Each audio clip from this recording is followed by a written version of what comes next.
Let's make a creamy, delicious chicken and corn chowder. It has loads of corn, potatoes, veggies, and uses cooked chicken, which makes it absolutely effortless. Let's get started. In a big soup pot or Dutch oven over medium heat, add chopped bacon. This is 3 slices of thick cut bacon.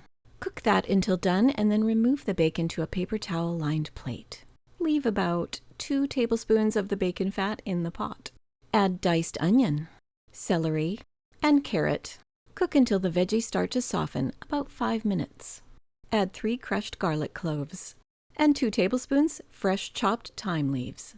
Cook for about a minute or until the garlic and thyme becomes fragrant, and then add 3 tablespoons of all-purpose flour. Stir that for a minute and then add cooked chicken cut into bite-sized pieces.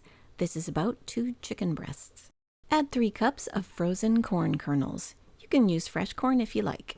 Peeled and diced potatoes. 1 liter or 32 ounces of chicken stock. Bring that to a boil and then reduce heat to a simmer. Cook until the potatoes are fork tender, about 15 minutes.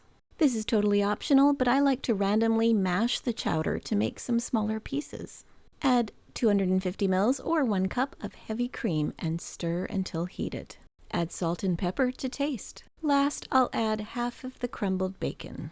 To serve, garnish the chowder with the crumbled bacon, fresh chopped parsley, and optionally, you can add some shredded cheese as well. You can find the link to the full printable recipe in the description box below. If you learned anything from this video, please give it a like and share, and make sure you subscribe so you never miss when I upload a new recipe. Thanks again for watching, and I'll see you in the next video. Hey, if you like soup, check out this compilation of my soup recipes.